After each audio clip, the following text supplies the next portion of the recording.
আজকের এই ভিডিওতে আমরা এবিটিএ মাধ্যমিক টেস্ট পেপার 2023-24 পেজ নাম্বার 446-এ যে ভূগোলের প্রশ্নপত্র রয়েছে এই প্রশ্নপত্রে বিভাগ ক এবং বিভাগ খ এর প্রশ্নের উত্তর নিয়ে আলোচনা করব।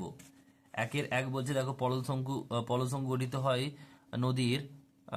নদীর উত্তর হবে অপশন নাম্বার ঘ উচ্চ মধ্য প্রবাহের সংযোগস্থলে। দুইটা বলছে বহির্বিধৌত সমতলে মাঝে মাঝে সৃষ্ট গর্তকে বলা হয় কেটল, অপশন নাম্বার ঘ। আইটিসিজেড দেখা যায় উষ্ণমণ্ডলে, অপশন নাম্বার ক। পৃথিবীর অ্যালবেডের পরিমাপ হচ্ছে অপশন নাম্বার খ 34%। বলছে পরিপৃক্ত বায়ুর উষ্ণতা শিশিরাঙ্কে নিচে নেমে যায় গেলে শুরু হয় বৃষ্টিপাত। তারপর প্রশ্ন দেখো ছয়টা রয়েছে। উষ্ণ ও শীতল সমুদ্র স্রোতের মিলনস্থলকে বলা হয় হিমপ্রাচীর। বর্জ্য ব্যবস্থাপনা পদ্ধতি হলো অপশন নাম্বার ঘ সবগুলি হবে। বর্তমানে ভারতের বৃহত্তম কেন্দ্রশাসিত অঞ্চলটি হচ্ছে লাদাখ, অপশন নম্বর গ। শিবালিক হিমালয় পাদদেশীয় অঞ্চলে ক্ষুদ্র ক্ষুদ্র শিলাখণ্ড সঞ্চিত হয়ে যে সমভূমি সৃষ্টি হয় তা হলো ভাবর। গঙ্গা অ্যাকশন প্ল্যান কর্মসূচি গৃহীত হয় অপশন নম্বর ঘ 1985 খ্রিস্টাব্দে। ভারতের রাজ্যগুলির মধ্যে সর্বাধিক অরণ্য আচ্ছাদিত রাজ্য হলো মধ্যপ্রদেশ। ভারতের প্রথম পেট্রোকেমিক্যাল শিল্প গড়ে ওঠে কোথায়? অপশন নাম্বার খ ট্রম্বে।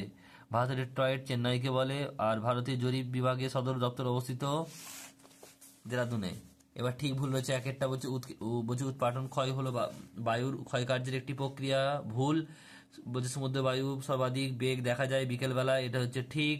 বলছে অষ্টমী তিথিতে তেজ কটাল সৃষ্টি হয়, এটা হচ্ছে ভুল। চারেরটা বলছে প্লাস্টিক এক প্রকার জৈব অবিশ্লেষ্য বর্জ্য পদার্থ, ঠিক।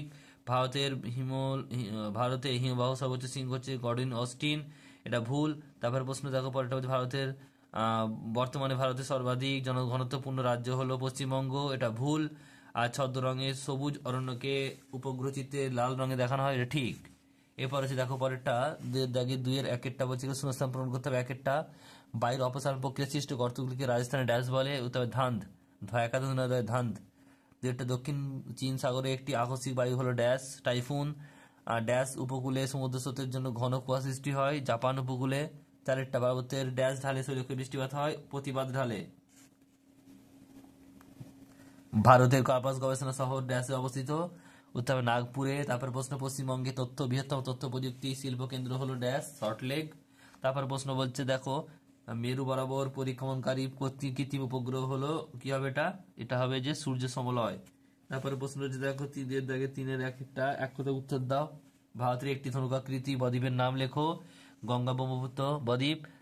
দুইটা বলছে যে বায়ুমণ্ডলের কোন স্তরে জেট বিমান যাতায়াত করে, এটা হবে কি স্ট্র্যাটোস্ফিয়ার। তারপর প্রশ্ন তিনেরটা বলছে যে কোন তিথিতে জোয়ার অতি প্রবল হয়, এটা হবে অমাবস্যা। তারপর প্রশ্ন চারেরটা কি বলছে দেখো একটি তেজস্ক্রিয় বর্জ্যের নাম লেখো ইউরেনিয়াম। তারপর প্রশ্ন বলছে যে ভারতের কোন উপকূলে মৌসুমী বিস্ফোরণ ঘটে, উত্তর মালাবার উপকূলে। পরে প্রশ্ন বলছে জাইদ শস্যের উদাহরণ দাও, এটা হবে কি চীনাবাদাম। সাতেরটা ভারতের দীর্ঘতম জাতীয় সড়কপথ কোনটি? NH-44। কোন মানচিত্রে সমোন্নতি রেখার মধ্যে ভূপ্রকৃতি বোঝানো হয়? বলছি টোপোগ্রাফিক্যাল। এবার হচ্ছে দেখো ডান দিক বাম দিক মেলাও। ঝুম চাষ 3 হবে, মৃত্তিকা ক্ষয়।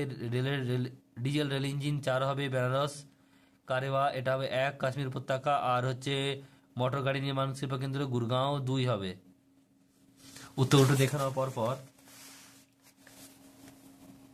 এক একটা ধান, দুইটা টাইফুন, তিনেরটা হচ্ছে জাপান উপকূল, তিনেরটা হচ্ছে প্রতিবাদ ঢাল, পাঁচেরটা হচ্ছে নাগপুর, ছয়েরটা হচ্ছে সল্টলেক, সাতেরটা হচ্ছে সূর্য সমলয়, তিনের এক একটা গঙ্গা ব্রহ্মপুত্র, তারপর হচ্ছে স্ট্র্যাটোস্ফিয়ার, তারপর হচ্ছে অমাবস্যা, ইউরেনিয়াম, মালাবার উপকূল, তারপর চীনাবাদাম, NH-44 আর টোপোগ্রাফিক্যাল।